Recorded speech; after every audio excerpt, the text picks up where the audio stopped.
The night was moonless. A thick blanket of darkness enveloped the lonely highway that snaked through the vast, empty desert.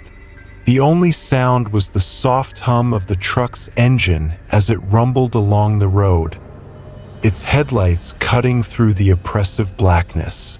John had been driving for hours. He was an experienced trucker, used to the solitude of long hauls across the country. But tonight felt different. There was a heaviness in the air, a sense of foreboding that made his skin crawl. He glanced at the clock on the dashboard, 2:13 a.m., the witching hour. As he rounded a bend, his headlights illuminated a figure standing on the side of the road. It was a girl, no older than 20, with long dark hair cascading down her shoulders. She was dressed in a simple white dress, the fabric billowing slightly in the night breeze. Her face was pale, almost ghostly, and her eyes, John couldn't quite see them clearly, but something about them made his heart skip a beat. John wasn't the type to pick up hitchhikers, especially not in the middle of nowhere. But something about this girl compelled him to stop.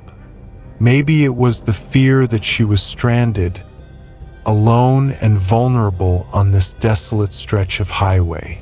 He pulled over and rolled down the passenger window. "Need a ride?" he called out.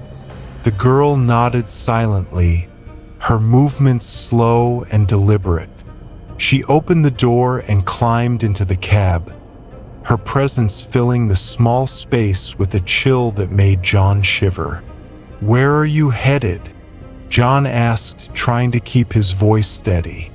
"Just down the road," she replied, her voice soft and distant, as if it came from far away. John nodded and pulled back onto the highway. The silence between them was thick, almost oppressive. The girl sat still, staring straight ahead, her hands clasped in her lap. John couldn't shake the feeling that something was off about her, something he couldn't quite put his finger on. After a few miles, John tried to make conversation. "So, what were you doing out here all alone?"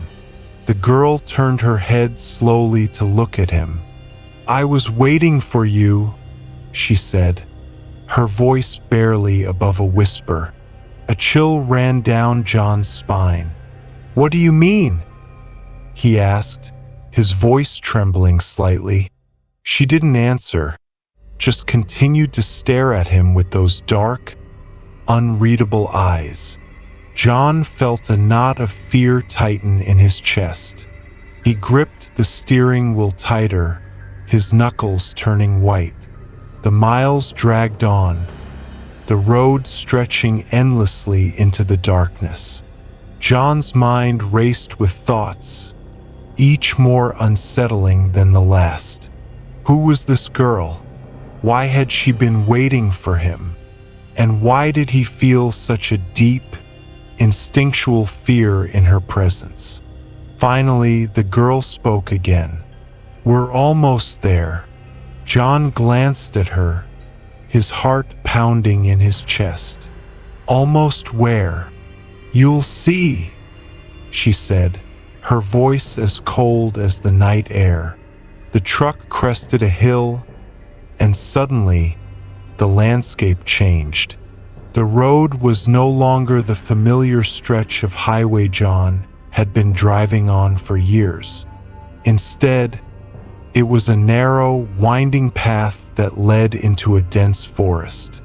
The trees loomed overhead, their branches twisted and gnarled like skeletal fingers reaching for the sky. John's breath caught in his throat. This wasn't right. This road didn't exist. He had driven this route dozens of times, and there had never been a forest here before. Panic set in as the truck continued down the path, seemingly of its own accord. John tried to brake, to turn the wheel, but the truck didn't respond. It was as if some unseen force was guiding it, pulling it deeper into the dark, foreboding woods. The girl's voice cut through his mounting terror. "You can't turn back now, John. How do you know my name?" he demanded, his voice rising in fear. She turned to him, her expression unreadable. "I know everything about you, and I know why you're here." John's mind raced. This couldn't be real. He had to be dreaming. But the cold sweat on his brow, the pounding of his heart, told him otherwise. This was real, too real. The road twisted and turned, taking them deeper into the heart of the forest. The trees grew thicker, their branches intertwining overhead, blocking out the sky. The truck's headlights barely penetrated the inky darkness, casting eerie shadows on the road ahead. Finally, the truck came to a stop in front of a dilapidated, abandoned house. It was old, its once white paint peeling and faded, the windows broken and dark. The air was thick with the smell of decay and rot. The girl opened the door and stepped out. "This is where you need to go," she said, her voice devoid of emotion. John hesitated, every instinct telling him to stay in the truck, to turn back and drive away as fast as he could. But he couldn't move. It was as if the same force that had driven the truck here was now compelling him to follow her. He stepped out of the cab, his legs trembling beneath him. The girl was already at the door of the house, waiting for him. He approached slowly, his heart pounding in his chest.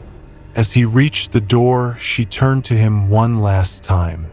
"You shouldn't have stopped, John," she said, her voice filled with a sorrowful finality. Before he could respond, the door swung open on its own, revealing a darkness inside that seemed to swallow the light. John felt a cold hand on his back, pushing him forward. He stumbled into the house, the door slamming shut behind him with a deafening bang. Inside, the darkness was absolute. John's heart raced as he groped for something, anything, to hold on to. But there was nothing, just endless, suffocating blackness. And then he heard it, a whisper, soft and sinister, coming from all around him. "You'll never leave, John. This is your last ride." The whisper grew louder, more insistent, until it was a deafening roar in his ears. John screamed, but no sound came out. He was drowning in the darkness, consumed by it, as the voices closed in on him.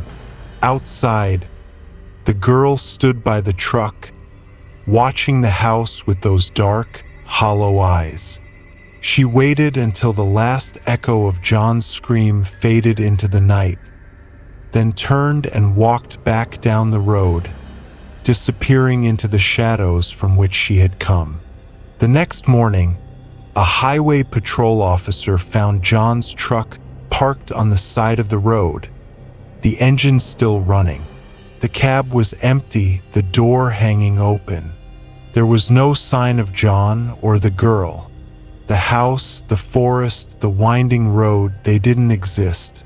At least not in the way we understand. But every now and then, late at night, a trucker will see a girl on the side of the road, dressed in white, her dark hair flowing in the wind. And if he's unlucky enough to stop, he'll take his last ride. It was a cold autumn evening when Lisa, a young woman in her mid-20s, found herself driving along a desolate stretch of highway.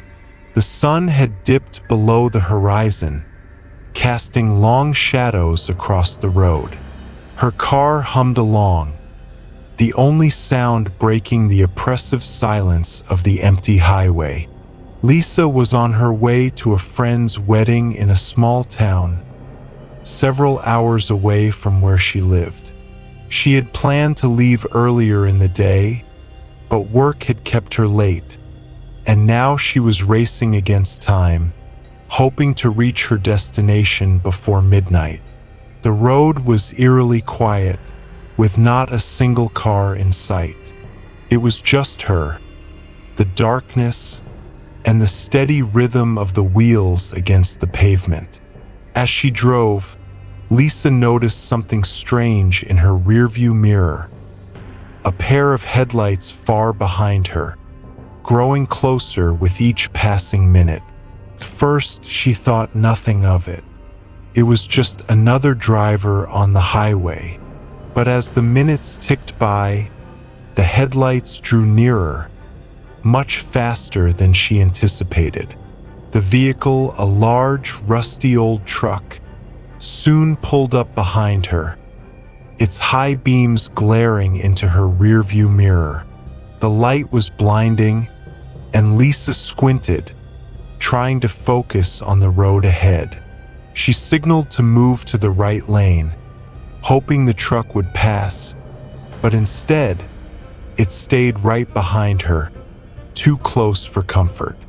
Unease began to settle in her chest. She glanced at the clock on her dashboard. It was 10:15 p.m.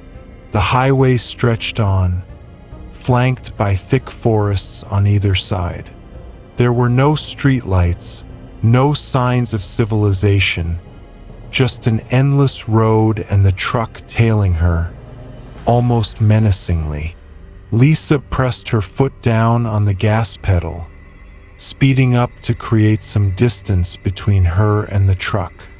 But the moment she did, the truck accelerated as well, matching her speed. It was as if the driver was playing a game with her, refusing to let her out of their sight. Panic began to creep into Lisa's mind. Her hands gripped the steering wheel tightly, knuckles turning white. She didn't know what to do. The truck was too close for her to make any sudden turns or stops. It seemed like there was no escape. Just then, the truck's headlights flickered off, plunging the road into darkness. Lisa gasped, her heart pounding in her chest. She couldn't see a thing behind her, but she could hear the truck's engine, a low, menacing growl that seemed to reverberate through her entire car. For a moment, she considered pulling over, but something in her gut told her that stopping would be a grave mistake. She had heard stories about people being ambushed on lonely highways, and she wasn't about to become another statistic. Suddenly, the truck's headlights blazed back on, but this time, they were right beside her. Lisa turned her head and saw the truck's driver for the first time. A dark silhouette sitting in the cab, face obscured by shadows. But it was the eyes that caught her attention. Two piercing, glowing orbs that stared directly at her, devoid of any humanity. Lisa's blood ran cold.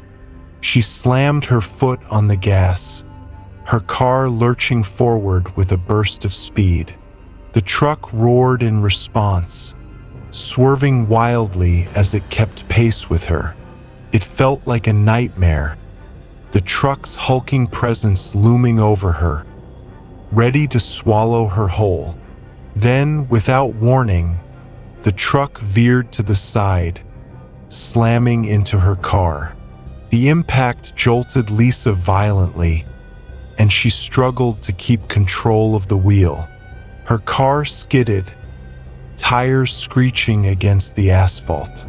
She could hear the metal crumpling, the sound of glass shattering as the truck continued to ram into her. Desperation took over. Lisa slammed on the brakes, causing the truck to surge past her, its momentum carrying it forward. She swerved off the road, her car coming to a halt on the shoulder. Breathing heavily, she watched as the truck sped off into the distance, its taillights disappearing into the darkness. Lisa sat there, trembling, trying to process what had just happened. The highway was silent again, the truck nowhere to be seen. She was alone, shaken, but alive. Gathering herself, she reached for her phone, hands shaking as she dialed 911. The operator's voice on the other end was a lifeline, calming her frayed nerves as she explained what had happened. They assured her that a patrol car would be sent to her location. As she waited, Lisa couldn't shake the feeling that she was being watched. She glanced around, but there was nothing, just the dark, empty highway and the distant sound of crickets. She leaned back in her seat, trying to calm her racing heart. It wasn't long before the patrol car arrived, its flashing lights cutting through the darkness. The officer who stepped out was a middle-aged man with a kind face. He approached her car, his flashlight illuminating the damage to her vehicle. "Are you okay, miss?" he asked, concern evident in his voice. Lisa nodded, though she still felt rattled. "Yeah, I think so. That truck, it tried to run me off the road."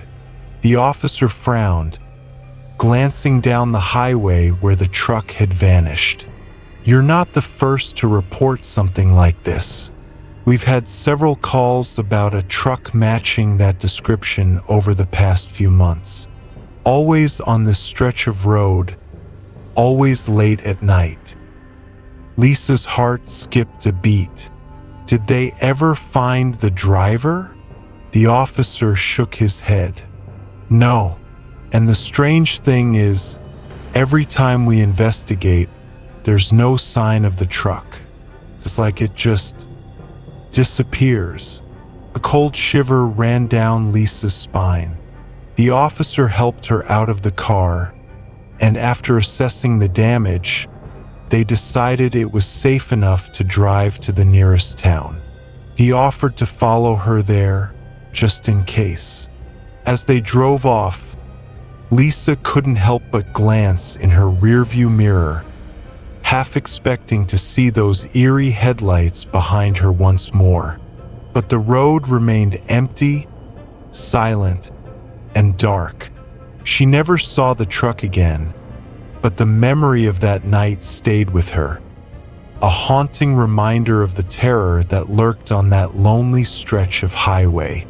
And every time she drove late at night, she couldn't help but wonder if the truck was still out there, waiting for its next victim.